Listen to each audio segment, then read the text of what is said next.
मैं हूं आलिया और आप देख रहे हैं breaking barriers with Alia Shah. Welcome to my show. Saira Banu ji से किसी ने ये पूछा कि आपके हस्बैंड दिलीप कुमार एक सहरंगेज शख्सियत के मालिक हैं और इनके मुतालिक अगर आपसे कुछ पूछा जाए, बात की जाए, तो उन्होंने जवाब दिया कि ये तो मेरा फेवरेट टॉपिक है।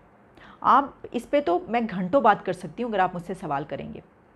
जब दिलीप कुमार का नाम आता है तो उनकी कहानी सायरा बानो के नाम के बगैर मुकम्मल नहीं होती। ये एक ऐसी लाजवाल कहानी है, इश्क की कहानी, मोहब्बत की कहानी है कि जो देखकर बहुत हैरानी होती है, क्योंकि आम तौर पर दुनिया में ऐसे कपल्स मिलते नहीं हैं। हम जो बात करते हैं ना, हीर रांझा, सस्सी पुन्नो, शीरी फरहाद, लैला मजनू, वो तो शायद फिक्शनल स्टोरीज़ हैं। हो सकता है कि ये भी कहा जाता है ना कि वो सिर्फ लिखी गई, हीर वारिस शाह सिर्फ गाई गई, लिखी गई और अफसानवी कहानी थी। हकीकत में किरदार थे या नहीं थे, कुछ थे कुछ नहीं थे। वो तो थे या नहीं थे हम पढ़ते हैं, लेकिन वो हम उनको जो है वो मानते हैं कि किरदार हैं। लेकिन ये वाले जो दो किरदार गुजरे हैं हमारे सामने, दिलीप कुमार जी, यूसुफ खान और सायरा बानो जी, ये वाकई हकीकी किरदार हैं जो लगता है किसी दास्तान की।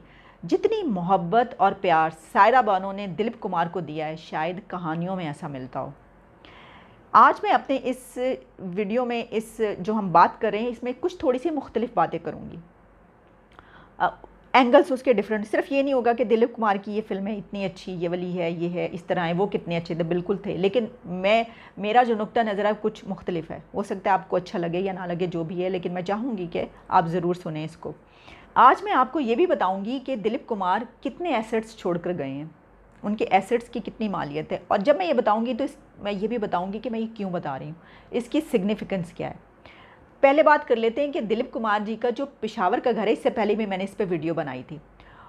पेशावर एक शहर, एक तो किस्सा ख्वानी बाज़ार की वजह से मशहूर है कि वहाँ पे किस्सा ख्वानी बाज़ार है। किस्सा ख्वान का मतलब होता है स्टोरी टेलर, तो वो मार्केट बहुत मशहूर समझी जाती है। और एक यूसुफ खान यानी कि दिलीप कुमार, उनका यहाँ पे घर मौजूद है। एक अरसे से उनके घर के में जो लोग रहते थे, बहुत डेकेड से उनके से वो घर लेने की कोशिश की जा रही थी हुकूमत की तरफ से कि उसको हेरिटेज का दर्जा दिया जाए, और अब ऐसा हो चुका है और उनसे वो घर ले लिया गया, करोड़ों की मालियत में ख़रीदा गया और अब उसको वहाँ पर दिलीप कुमार के नाम से एक म्यूज़ियम बनाया जा रहा है। और ये बहुत ही अच्छी बात है। जो आर्टिस्ट होते हैं उनको इतनी ही इज़्ज़त मिलनी चाहिए।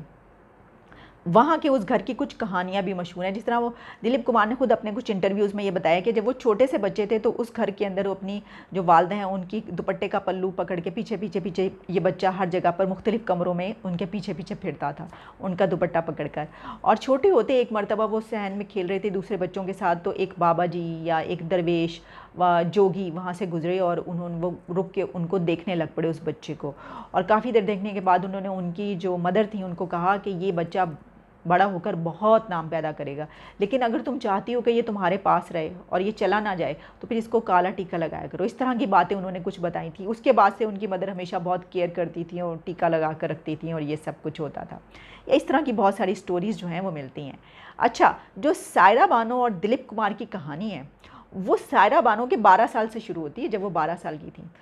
मैं ये सब बातें जो आपसे कर रही हूँ ये मुख्तलिफ़ जगहों पर शाया हो चुकी हैं, इंटरव्यूज़ में ये बातें की जा चुकी हैं। सायरा बानो ये कहती हैं कि वो 12 साल की थी तो उन्होंने ये फ़ैसला कर लिया था कि वो इसी आदमी से शादी करेंगी, क्योंकि उनका करिश्मा बहुत था, उनकी पर्सनैलिटी इतनी ज़बरदस्त थी कि जब वो उनको देखती थी तो वो बहुत हैरान रह जाती थी कि इतना खूबसूरत बंदा।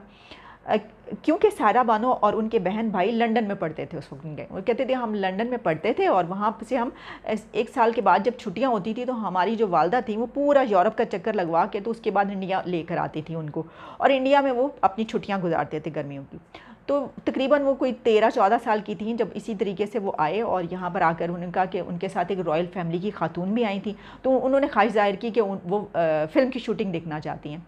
तो उस वक्त कौन सी फ़िल्म की शूटिंग हो रही थी? मुग़ल आज़म की। तो मुग़ल आज़म की शूटिंग के लिए जो उनकी वालदा थी उन्होंने दिलीप कुमार जी को फ़ोन किया। उन्होंने कहा कि जी इस तरीके से ये हमारे साथ आई हैं खातून और ये फ़िल्म की शूटिंग देखना चाहती हैं। तो उन्होंने दिलीप कुमार ने उनको फ़ौरन बुला लिया और उन्होंने कहा जी आ जाएँ। अब ये सब लोग जो हैं वो गाड़ी में भर के वहाँ पे पहुँचे, और पहुँचने के बाद जब वो वहाँ पे उतरे हैं गाड़ी से, उन्होंने देखा कि सामने दिलीप कुमार खड़े हैं, सफ़ेद पैंट और शर्ट पहन के इंतहाई खूबसूरत दिखाई दे रहे हैं, लेकिन वो पता ये चला कि जो फ़िल्म है वो शूटिंग पैकअप हो चुकी है। तो बड़ी मायूसी हुई, लेकिन उन्होंने, दिलीप कुमार आए, उन्होंने गाड़ी में झांक कर कहा कि फ़िल्म की शूटिंग तो पैकअप हो गई है, लेकिन यहाँ पर अंदर कव्वाली चल रही है, आप अंदर चलिए तो आप वो सुन लीजिए। तो इस तरीके से वहाँ पर बैठ के उन्होंने वो सुनी। तो उन्होंने अपना वो इंटरेक्शंस के बचपन से ही, क्योंकि उनकी फैमिली के ताल्लुकात थे और वो उनके घर आना जाना रहता था, तो वो उनको देखती रही और उन्होंने फ़ैसला कर चुकी थी कि वो उन्हीं से शादी करेंगी। एक तो ये इश्क की दास्तान है, ये कहानी है। दूसरी एक और कहानी भी बहुत मशहूर जो कि सुनाई जाती, कही जाती है कि कहा जाता है कि मधुबाला और दिलीप कुमार में बहुत ज़्यादा इश्क और मोहब्बत था, बहुत अफेयर था उनका। लेकिन मधुबाला की एक तो ये कि बदकिस्मती रही, गुड लक उनकी इतनी नहीं थी कि वो सिर्फ 35 ईयर्स की एज में उनकी डेथ हो गई।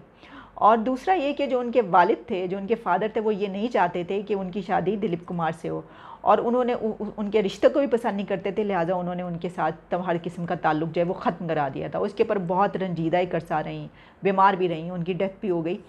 तो ये भी एक कहानी है। हमें समझ नहीं आती, मधुबाला इतनी खूबसूरत, ज़बरदस्त, हसीन और जमील औरत के वो एक मालन मनरो है और एक मधुबाला, समझ में नहीं आती कौन ज़्यादा खूबसूरत है और कौन ज़्यादा जो है वो कम खूबसूरत है, फ़ैसला करना मुश्किल होता है। लेकिन सोचिए कि अगर दिलीप कुमार की उनसे शादी होती तो उनकी ज़िंदगी का पैटर्न ही बिल्कुल चेंज होता ना। एक तो ये कि वो बहुत जल्दी उनकी डेथ हो गई, फिर वो क्या किसी और से शादी करते, फिर क्या होता है इसके बारे में हम कुछ नहीं कह सकते। लेकिन हमने ये देखा कि जब सायरा बानो और दिलीप कुमार की शादी हुई है तो उन्होंने कितनी शानदार ज़िंदगी गुजारी है कि जैसे ऐसे लेजेंड्स को गुजारनी चाहिए। इतना साथ किसी का देना ज़िंदगी में ये आसान काम नहीं होता, याद रखिएगा। अगर कोई एक तरफ से एक जो फ़रीक है, एक फ़र्द बहुत बीमार भी रहे तो इतना साथ देना आसान नहीं होता। लेकिन जिस तरीके से वो उनको मोहब्बत करती हुई नज़र आई हैं, बहुत इंतहाई शानदार बात है। वो मेरा ख्याल है कि बहुत कम लोग ऐसे ज़िंदगी में मिलेंगे। जैसे मैंने कहा कि देखिएगा आप, इनके ऊपर बुक्स लिखी जाएंगी, इनके ऊपर जो है वो फ़िल्में बनेंगी इस रिलेशनशिप पे जो ये है थी।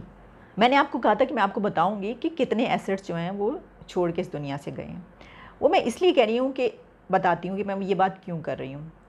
तकरीबन $85 मिलियन कहा जा रहा है कि उनके एसेट्स हैं, तकरीबन 13-14 अरब पाकिस्तानी रुपए बनते हैं, वो इतना उनके पास था। और वो बहुत ही इस्टेब्लिश ज़िंदगी उन्होंने गुजारी, बहुत ही शानदार ज़िंदगी। दिलीप कुमार वो एक इंसान थे और हैं कि जो जिन्होंने अपनी ज़िंदगी में सब कुछ हासिल किया है, दौलत, इज़्ज़त, मोहब्बत, शोहरत। वो इंटरव्यू जब करते हैं ना कोई किसी से, तो कहता है अच्छा इन 4 चीज़ों में से आपको कौन सी जो है वो मिले तो आप कहें कि हमें इनमें से ये मिल जाए। दिलीप कुमार वो आदमी थे जिनको ये चारों नहीं बल्कि दुनिया की हर चीज़ मिली थी। वो लकी इंसान थे वो, और सुपरस्टार, पूरी दुनिया के लेजेंड। अब तो मैं कहती हूँ कि वो आसमान के उन स्टार्स में शामिल हो गए, वहाँ पर चले गए हैं, आसमान के स्टार्स में शामिल हो चुके हैं। ये जो मैंने उनके असासों की बात की वो इसलिए की है कि बहुत ही अच्छी बात है कि एक्टर्स को इतना रुतबा और उनको एक ऐसी लाइफ उसका मुल्क फ़राहम करे कि वो आखिरी दम तक अच्छी ज़िंदगी गुजार के जाएं, उसके बाद जो उसके पीछे लोग हैं वो भी एक अच्छी ज़िंदगी गुजारें। मुझे याद आता है, हमें याद है कि अनवर सज्जाद की आखिरी ज़िंदगी जब थी, पाकिस्तान का इतना बड़ा नाम, इतने ज़बरदस्त राइटर थे वो, उनकी आखिरी ज़िंदगी में ये बातें हो रही थी कि बैतुल माल से इनको पैसा दिया जाए, और दरख्वास्तें दी जा रही थी सोशल मीडिया पे कि बैतुल माल वालों से कहें कि इनको पैसा दे दें, इनकी ज़िंदगी अच्छी गुजर जाए, यहाँ से इनको इनकी मदद कर दी जाए, ये कर दी जाए। क्या हमें अपने एक्टर्स के साथ ऐसा सलूक करना चाहिए या हमें दिलीप कुमार जैसे थे उनका वैसा सलूक करना चाहिए? इस पे एक सवाल ये भी उठ सकता है कि वहाँ पे तो इंडस्ट्री इतनी ज़बरदस्त है कि कमाने का मसला नहीं, बिल्कुल सही कह रहे हैं। लेकिन इसके बावजूद ये भी तो एक बात है ना कि हम तो यहाँ पे फ़न को और एक्टर को वो इज़्ज़त ही नहीं देते। हम वो इज़्ज़त फ़नकार, परफॉर्मिंग आर्ट्स और आर्ट को देंगे तो तभी तो ये इंडस्ट्री ऊपर उठेगी ना, और तभी जो इसके एक्टर्स हैं, इसके जो फ़नकार हैं, वो आखिरी ज़िंदगी में कसमा पुरसी की ज़िंदगी नहीं गुजारेंगे। वो भी दिलीप कुमार जैसे लोगों की ज़िंदगी गुजार कर जो है इस दुनिया से जाएंगे, जिनको आखिरी ज़िंदगी में कोई मसला ना हो, कोई शिकायत ना हो। ये उसी वक्त मुमकिन है। इसलिए मैं ये बात कर रही थी एसेट्स की, वरना इसका कोई वो नहीं है, उनके एसेट्स की बात करने की कोई तुक नहीं है। लेकिन मैंने बात किस लिए की, इसलिए मैं बताना चाहती हूँ कि एक खुशहाल आर्टिस्ट का इस दुनिया से खुशहाली में ही जाना बहुत ज़रूरी होता है। एक और बात कि बहुत ही अप्रिशिएट करने वाली, बहुत ज़बरदस्त बात है कि दिलीप कुमार को जो उनका स्टेट फ्यूनरल दिया गया, स्टेट प्रोटोकॉल दिया गया, उनकी जो आखिरी रसूमात की गई, जिस तरीके से उनको वहाँ पर एक सेलिब्रेट किया गया, क्योंकि 98 ईयर्स इतनी शानदार ज़िंदगी गुजार कर कोई जाए तो ज़ाहिर है उसको सेलिब्रेट ही किया जाता है, दुख नहीं किया जाता। तो जैसे उनको ज़बरदस्त स्टेट प्रोटोकॉल दिया गया, बहुत ही कमाल बात है। इसके ऊपर मैं ये सोच रही थी कि अगर पाकिस्तान का कोई एक्टर कोई हिंदू, पारसी या किसी और मज़हब का होता तो क्या हम उसको, या हो तो हम उसको स्टेट प्रोटोकॉल देंगे? इतने बड़े एक्टर को हम, अगर उसका मज़हब कोई और हो तो हम उसको स्टेट प्रोटोकॉल देंगे? हमने तो अपने ईदी साहब को जब स्टेट प्रोटोकॉल दिया, जो कि वो उससे कहीं ज़्यादा डिज़र्व करते थे, बिल्कुल सही ज़बरदस्त काम किया हमने, उस पर भी तफरीक रही, तकसीम रही। मौलवियों का एक बहुत बड़ा तबका उसके ऊपर बहुत बल खाता रहा कि ये क्या किया है, ये क्यों दिया है। हालांकि वो मुसलमान थे, इसके बावजूद यहाँ पर इस चीज़ की में लोग डिवाइड रहे हैं, जो ऐसी सोच के हामिल हैं। लेकिन वहाँ पे भी बहुत बात की जाती है, ये हमें मालूम है, वहाँ पे ये बहुत बात की जाती है कि वहाँ पे जो है अगर मुसलमान एक्टर्स हैं उनके साथ ये सलूक कर ये किया जाता है। लेकिन दिलीप कुमार को उन्होंने बहुत ही शानदार स्टेट प्रोटोकॉल दिया है, जिसकी मैं बहुत तारीफ़ करती हूँ। मैं पढ़ रही थी, कोई कह रहा था, सोशल मीडिया पे लिख रहे थे कि देखिए ना, इंडिया के एक्टर्स हैं और हिंदू एक्टर्स को या इस तरीके से जो है, अब मैं पढ़ रही थी कि कुछ सोशल मीडिया पे भी इस तरह की बातें लिखी जा रही थी कि देखिए ना, इंडिया के एक्टर्स हैं और इंडिया के हीरोज़ को अपना हीरो बना लेते हैं, सर पे चढ़ा देते हैं, इतना ज़्यादा करने की क्या ज़रूरत है, लिखने की सोशल मीडिया सब कुछ करने की। और या तो दो हमें इंतहाई नज़र आएंगी, या तो उनको जहन्नुमी बना देंगे, उनको बुरा भला कहना शुरू कर देंगे, या फिर उनको इतनी इज्जत देंगे, सर पर चढ़ा लेंगे। तो मैं ये कहूँगी उन लोगों से कि जहन्नुमी ना कहें, बुरा भला ना कहें, वो गलत है, बिल्कुल ना कहें। लेकिन सर पे चढ़ाने में क्या गलती है? अगर आप आर्ट, एक्टर, परफॉर्मिंग आर्ट्स, फनकार, किताब, मौसीकी, रक़्स, इन सब चीज़ों को अपनी ज़िंदगी में दखल नहीं देते और आप समझते हैं कि ये किसी का और है और हमारा और है और वो है, तो ऐसा नहीं होता। फिर फिर इसका मतलब ये है कि आप वो इंसान नहीं है जो इन चीज़ों से प्यार करता है। माइकल जैक्सन पूरी दुनिया का हीरो था, एक पूरी जनरेशन उसके गाने सुन सुन के जवान हुई। जो बच्चे थे वो बड़े हुए और जब उस वक्त उसकी डेथ हुई तो पूरी दुनिया के लोग, वो जनरेशन उसके लिए दहाड़े मार मार के रोई। इसकी वजह ये कि वो उसके गाने सुन सुन के जवान हुए। ऐसा ही है ना? तो इसी तरीके से एक्टर और जो फ़न होता है ना, वो पूरी दुनिया का एक होता है। मैं आपको ये बताऊँ कि दिलीप कुमार की शायद मैंने 2 मूवीज़ देखी हूँ। एक मैंने मुग़ल आज़म देखी और एक देवदास, वो भी पूरी नहीं देखी, थोड़ी सी। लेकिन मैं उनकी फ़िल्मों की वजह से, मैं ये नहीं कह रही कमाल के एक्टर थे वो, तो ठीक है, मैं ये जो बातें कर रही हूँ मैं इस वजह से कह रही हूँ कि वो एक इंतहाई शानदार इंसान थे और इतने बड़े पूरी सब कॉन्टिनेंट और जहाँ जहाँ उर्दू और हिंदी बोली जाती है वहाँ के वो हीरो थे। तो आप इसमें तफरीक क्यों करते हैं? इसमें क्या बात है?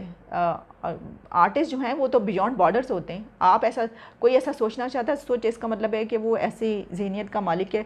किताब, इश्क, इस मौसीकी, रक़्स, इससे तो आप इंसान को दूर नहीं कर सकते और इसका होना ज़रूरी है। ऐसे लोग जो होते हैं शायद उन्हीं की वजह से इस दुनिया भी बची हुई है, वरना जिनके अंदर ये वाली कैफियत नहीं होती, जिनको इन चीज़ों से प्यार नहीं होता, वो लोग तो चाहते हैं कि जल्दी से जल्दी जंग हो और ख़त्म हो सब कुछ।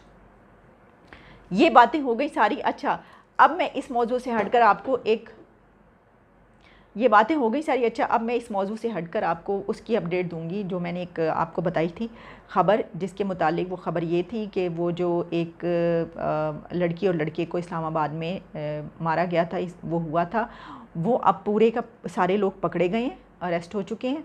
वो एक आदमी नहीं है, ये कोई इनफरादी केस नहीं था, बल्कि ये लोग पूरे के पूरा गैंग जो है ये इस तरह के ये करते थे। इनके कहा जा रहा है, सुनने में आ रहा है, जो ख़बरें आ रही हैं कि उनका पूरे गेस्ट हाउसेस थे जिसमें वो जब कोई आता था इस तरह उसके ऊपर अपनी नज़र रखते थे। वहाँ पे उन्होंने कैंप्स लगाए हुए थे, हिडन कैंप्स, और उसके ज़रिए उनको देखते रहते थे। उसके बाद फिर उनके कमरों में घुस के उनके साथ ये सलूक किया जाता था। और ऐसी बहुत सारी कहानियाँ और ऐसी हैं जिनकी वीडियोज़ ये कुछ करके ये बनाई गई हैं।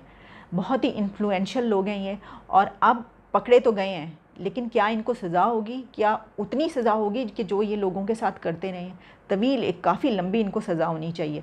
लेकिन पाकिस्तान में ऐसा होता नहीं है आम तौर पे कि इतने इन्फ्लुएंशियल लोग, ये जो पूरा गैंग है ये एक मरतबा पकड़ा गया और फिर इनकी वीडियो आई हुई, खुशी खुशी बता रहे हैं कि देखिए हमें कोई कुछ नहीं हो सका, हमारी बेल हो गई है। इस मरतबा इतनी जल्दी तो नहीं होगी, लेकिन कितनी जल्दी होगी? इनको बचना नहीं चाहिए, इनको ऐसी सज़ा मिलनी चाहिए कि आइंदा कभी ऐसा ये सोच भी ना सकें और ये पछताएं कि इन्होंने ये ऐसा क्यों किया था।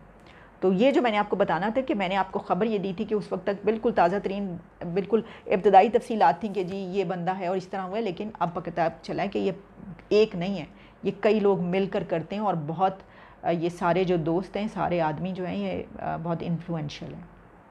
तो चलें, ये मैंने अपडेट कर दिया आपको। नेक्स्ट वीडियो में आपसे मुलाकात होगी। ये वाली असल में जो मैं वीडियो ना सिर्फ़ और सिर्फ मैं यूसुफ़ खान और दिलीप कुमार साहब पे बनाना चाहती थी। बहुत सारे लोग होंगे कि देखिए ये पॉलिटिक्स पे बात करते करते किस तरह बात कर दी, लेकिन वही एक बात, भाई यही तो मौज़ूआत होते हैं, यही तो टॉपिक्स होते हैं जो इंसान को इंसान बनाते हैं असल में। तो इन पर क्यों ना बात की जाए, और फिर एक इतने बड़े लेजेंड और एक्टर पर बात करना तो बहुत ज़रूरी बनता था। इजाज़त दीजिए, बाय बाय।